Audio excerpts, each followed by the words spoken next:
Hello everyone, welcome to my channel. दोस्तों, इस video में हम इम्प्रेशन मटेरियल में लास्ट इम्प्रेशन मटेरियल देखने वाले हैं। इसके बाद हम डेंटल सीमेंट्स को देखेंगे। ठीक है, तो ये है study of non aqueous elastomeric impression materials.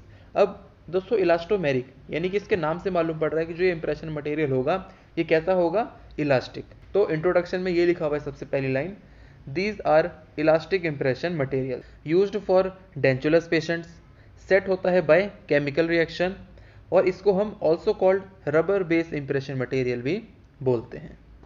इसके बाद क्लासिफिकेशन किया गया इलास्टोमर्स का।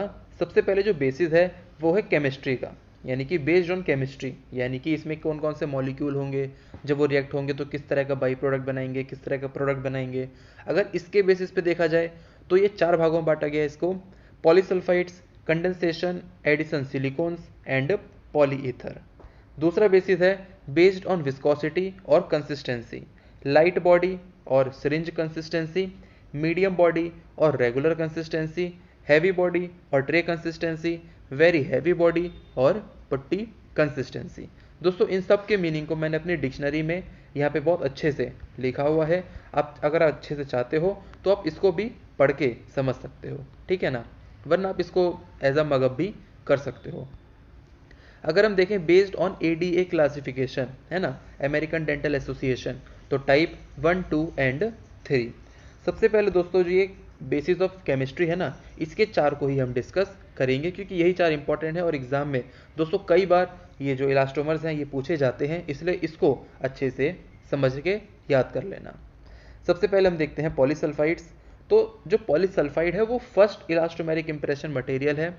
इसको हम मरकैप्टन और थायोकोल भी बोलते हैं, लेकिन इसको हम कॉमनली यूज़ नहीं करते। अब क्यों नहीं करते? क्योंकि इसके कुछ डिसएडवांटेज हैं। वो ये है कि इसका बैड ऑर्डर होता है, अनप्लीजेंट कलर है, can stain cloth, hands and messy to use. अब इसका कंपोजिशन, तो दोस्तों कंपोजिशन इसका एक बेस पेस्ट होता है और एक एक्सेलरेटर पेस्ट, है ना। अभी जो हमने बेस्ड ऑन केमिस्ट्री पे चार देखे ना, तो उन चारों के यही दोनों पेस्ट होंगे, बेस पेस्ट और एक्सेलरेटर पेस्ट। ठीक है, इन सब का दोस्तों मैंने निमोनिक बना रखा है। जैसे इसका देखो आप, बेस पेस्ट के लिए प्लीज ट्राई डूइंग प्रैक्टिस। अगर दोस्तों आपसे कुछ आसान बन सके निमोनिक तो आप वो भी बना सकते हो, ठीक है ना। मैं ज़रूरी नहीं कि आप इसी निमोनिक को याद करो। अगर आपके पास पहले से कोई निमोनिक है या फिर आपके सीनियर ने कोई इससे आसान निमोनिक दे दिया तो आप उसको भी याद कर सकते हो, ठीक है। ये किया आपने। अब इससे देखो, पी से क्या है, पॉलीसल्फाइड पॉलीमर, ठीक है, लिक्विड आपको याद रखना पड़ेगा। तो लिक्विड पॉलीसल्फाइड पॉलीमर 80 to 85%। इसका फंक्शन क्या है, polymerize to form rubber. T से टाइटेनियम डाइऑक्साइड, और दोस्तों फिर इसके आगे आपको याद आना चाहिए zinc sulphate, copper carbonate, 16 to 18% inert fillers होते हैं ये। और डी से, डी और पी से दोस्तों क्या हो जाएगा, डाईब्यूटाइल थैलेट, ठीक है। ये एज अ प्लास्टिसाइजर की तरह फंक्शन इसका होता है। इसके बाद एक्सेलरेटर पेस्ट में इसका mnemonic let's do some magic. तो लेड ऑक्साइड 60 to 68% ये इनिशिएट करता है polymerisation. Dibutyl phthalate 30 to 35% control करता है स्टिफनेस को। Sulphur 3% as a promoter. Magnesium stearate plus deodorant 2% ये फंक्शन होता है इसका एज अ रिटार्डर। दोस्तों इसको आपको रटना ही पड़ेगा, है ना, क्योंकि इसमें काफ़ी सारे अभी कंपोनेंट देखने को मिलेंगे इसीलिए। अब अगर हम पॉलीसल्फाइड्स की केमिस्ट्री ऑफ सेटिंग को समझना चाहें तो देखो होता क्या है, जो ये लेड ऑक्साइड है, यानी कि ये लेड ऑक्साइड रिएक्ट करता है इसके पॉलीसल्फाइड, ठीक है। जब भी रिएक्ट करते हैं तो इस रिएक्शन को दोस्तों हम क्या बोलते हैं, कंडेंसेशन पॉलीमराइजेशन। अब मैं आपको बेसिक सा डिफरेंस बता देता हूँ एडिशन पॉलीमराइजेशन और कंडेंसेशन पॉलीमराइजेशन। दोस्तों अगर एडिशन पॉलीमराइजेशन हो रहा है तो उसमें कोई भी बाई प्रोडक्ट नहीं होगा, और जो कंडेंसेशन पॉलीमराइजेशन है उसमें small molecule like water, alcohol, ये सब बाई प्रोडक्ट हो सकता है, ठीक है। अब क्योंकि ये रिएक्शन कंडेंसेशन पॉलीमराइजेशन की है तो देखो इसमें जो बाई प्रोडक्ट आ गया, क्या आया, वाटर। वाटर इवापोरेट हो जाता है जिसकी वजह से कॉजिंग श्रिंकेज। तो ये हो गया इसका केमिस्ट्री ऑफ सेटिंग। सेकेंड है दोस्तों सिलिकॉन्स। अब सिलिकॉन डेवलप क्यों किया, क्योंकि पहले में कुछ ड्रॉबैक्स होंगे तभी दूसरा बनाया गया। तो इसको बनाया गया developed to overcome drawbacks of polysulphide. अब सिलिकॉन्स के टाइप्स होते हैं कंडेंसेशन एंड एडिशन सिलिकॉन्स। सबसे पहले हम देखते हैं कंडेंसेशन सिलिकॉन। इसमें भी बेस पेस्ट होगा और एक्सेलरेटर पेस्ट होगा। इसका निमोनिक देखो, मैंने सिर्फ एक ही निमोनिक में दोनों कवर कर दिया। Please call police officers soon. P से poly di methyl siloxane polymerize to form rubber. फिर सी से कोलोइडल सिलिका और metal oxide 35 to 75% as a filler. Colouring pigments as provides shade. इसके बाद ओ से ortho ethyl silicate cross linking agent और S से stannous octoate catalyst. ठीक है। कंडेंसेशन सिलिकॉन की दोस्तों सेटिंग रिएक्शन देखो। अब इसके नाम से मालूम पड़ रहा है कि जो इसकी सेटिंग रिएक्शन होगी वो कैसी होगी, कंडेंसेशन पॉलीमराइजेशन। इसमें क्या होता है, क्रॉस लिंकिंग होती है बिटवीन ऑर्थो इथाइल सिलिकेट जो ये है और hydroxyl group of di ethyl siloxane यानी कि ये वाला। और क्या बन जाता है, एक 3D रबरी नेटवर्क जिसमें stannous octoate as a catalyst की तरह काम करता है। और देखो दोस्तों, यहाँ पे जो बाई प्रोडक्ट बना वो क्या बना, इथेनॉल। यहाँ पे लिखा हुआ है बाई प्रोडक्ट इथाइल एल्कोहल, है ना। ये इवापोरेट हो जाता है जिसकी वजह से क्या होता है, श्रिंकेज होता है। अब एडिशन सिलिकॉन, इसमें भी बेस पेस्ट एक्सेलरेटर पेस्ट। अब दोस्तों इसका निमोनिक देखो आप, my smart cat plays smartly piano fast. ठीक है। तो इसमें देखो आप polymethyl hydrogen siloxane polymerize to form rubber. Other siloxanes pre polymers colloidal silica as a filler. Accelerator में divinyl polysiloxane polymerizes to form rubber. Other siloxanes pre polymers platinum salt catalyst. Palladium hydrogen absorber होता है, prevent करता है bubbles को। Fillers plus retarders control viscosity and working time. दोस्तों इसको आपको रटना ही पड़ेगा, मैं इसमें आपको इसका कुछ समझा नहीं सकता। ठीक है। जो समझने का है वो क्या है, वो ये है एडिशन सिलिकॉन की सेटिंग रिएक्शन। और दोस्तों इसमें जो मैंने आपको ये बताया था ना, इसका ये मॉलिक्यूलर फॉर्मूला, अगर आप इसको याद नहीं भी करोगे तो चलेगा, क्योंकि मैंने यहाँ पे सिर्फ आपको ये ऑर्थो इथाइल सिलिकेट है ना और hydroxyl group of di ethyl siloxane ये आप इमेजिन कर पाओ सिर्फ इसलिए लिखा है। अगर आप इसे याद नहीं भी करोगे तो चलेगा, और अगर याद कर लेते हो, अगर ज़्यादा करते हो कोई भी काम, तो फिर तो अच्छा ही है वो। एडिशन सिलिकॉन की सेटिंग रिएक्शन ये कैसी है, एडिशन पॉलीमराइजेशन। अब एडिशन पॉलीमराइजेशन है मतलब नो बाई प्रोडक्ट। ठीक है, नो बाई प्रोडक्ट। लेकिन दोस्तों कंडीशन है, बाई प्रोडक्ट कब नहीं होगा, if balance between vinyl siloxane and silane siloxane is proper. अगर इन दोनों के बीच में अगर बैलेंस बना रहे तब नो बाई प्रोडक्ट। ठीक है। अगर बैलेंस बना रहा तो वाटर या अल्कोहल जैसा कोई बाई प्रोडक्ट बन ही नहीं रहा, है ना, तो श्रिंकेज भी नहीं होगा, इसलिए एक्सीलेंट डायमेंशनल स्टेबिलिटी। लेकिन अगर इम्बैलेंस एग्जिस्ट हुआ तो हाइड्रोजन गैस बन जाएंगे, जिसके वजह से क्या होगा, एयर बबल्स आ जाएंगे कास्ट में, है ना। अब इस एयर बबल को हटाने के लिए, है ना, यानी कि हाइड्रोजन गैस को हटाने के लिए हम ऐड करते हैं पैलेडियम। और ये कैसे काम करता है, एक्ट एज हाइड्रोजन स्कैवेंजर। देखो यहाँ भी लिखा हुआ है पैलेडियम हाइड्रोजन एब्जॉर्बर होता है, प्रिवेंट करता है बबल्स के फॉर्मेशन को। ये हुआ। अब केमिस्ट्री के बेसिस पे दोस्तों लास्ट क्या था, पॉलीईथर, है ना। अब ये भी सेट होता है by addition polymerization, means no by product formed. इसीलिए अब क्यों बाई प्रोडक्ट ही नहीं बना, कुछ श्रिंकेज ही नहीं होगा, क्योंकि इवेपोरेट भी कुछ नहीं होगा, इसीलिए डायमेंशनल स्टेबिलिटी इज गुड। इसमें भी वही होगा, बेस पेस्ट और एक्सेलरेटर पेस्ट। इसका निमोनिक देखो, cool guys party by a cool guy, यानी कि कूल गाइज पार्टी हुई बाय अ कूल गाय। इसके देखो colloidal silica as a filler, glyco ether और phthalate as a plasticizer, poly ether polymer as forms rubber. Accelerator paste में aromatic sulphonate ester, इसका function ये cross linking agent बनाता है।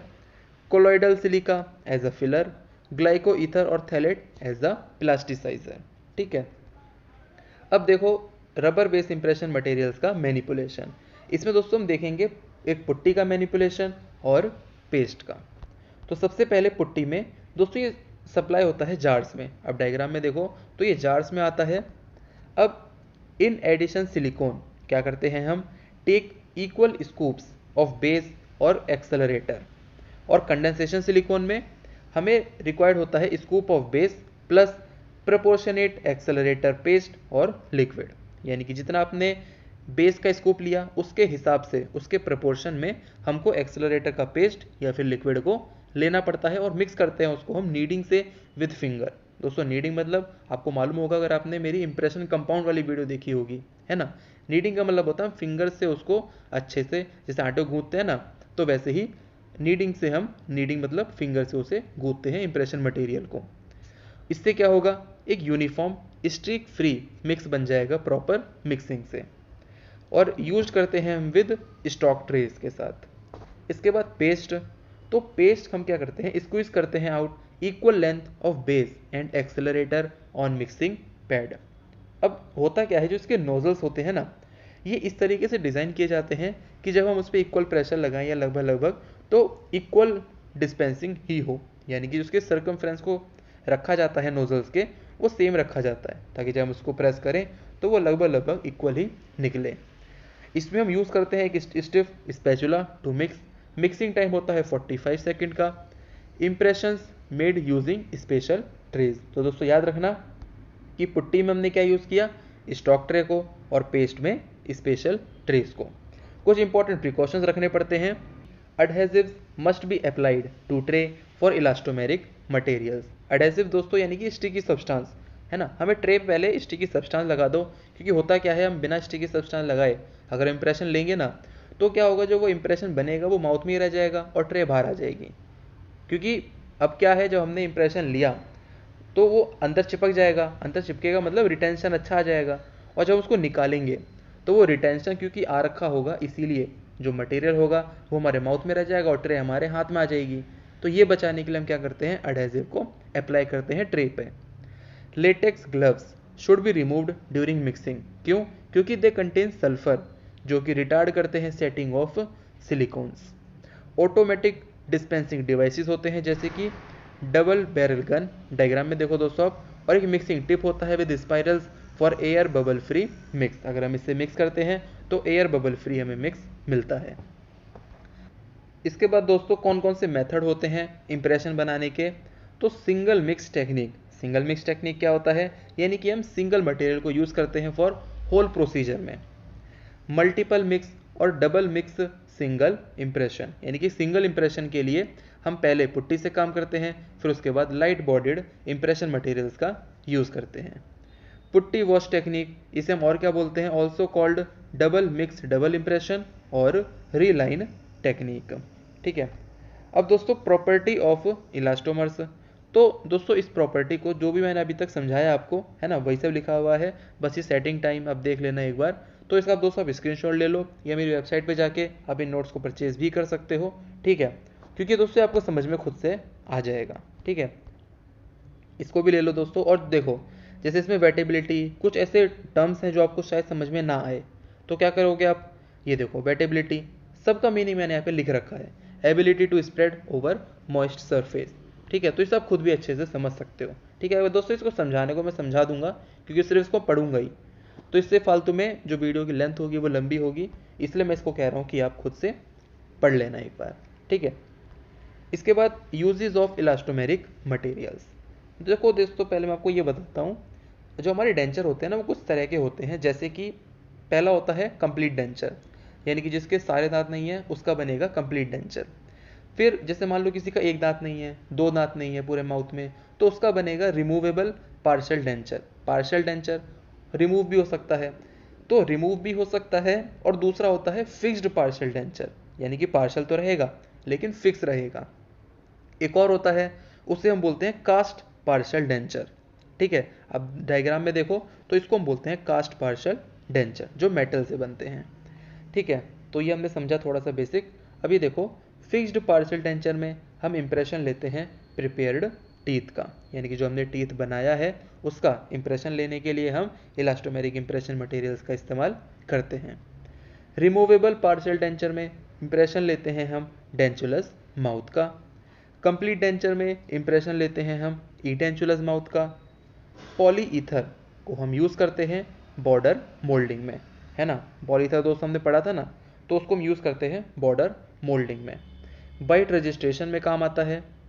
Recording neutral zone. अब दोस्तों न्यूट्रल जोन क्या होता है, तो balanced area between tongue and cheeks, जो बैलेंस्ड एरिया होता है उसी को हम बोलते हैं neutral zone. Silicon duplicating material, ठीक है, यूज होता है रिफ्रैक्टरी कास्ट मेकिंग में। दोस्तों रिफ्रैक्टरी यानी कि हाई हीट रेजिस्टेंट, ठीक है, तो रिफ्रैक्टरी कास्ट मेकिंग में during cast partial denture construction. दोस्तों मैंने बताया था ना कि ये कास्ट पार्शियल डेंचर होता है, तो जब इसके लिए हमको इंप्रेशन लेने की ज़रूरत पड़ेगी तो हम किससे लेंगे, सिलिकॉन डुप्लीकेटिंग मटेरियल से। तो दोस्तों ये पूरा हुआ। तो दोस्तों आई होप आपको ये वीडियो अच्छी लगी होगी। कमेंट सेक्शन में जरूर बताना कि आपको ये वीडियो कैसे लगा। मिलता हूँ अगली वीडियो में, तब तक के लिए गुड बाय।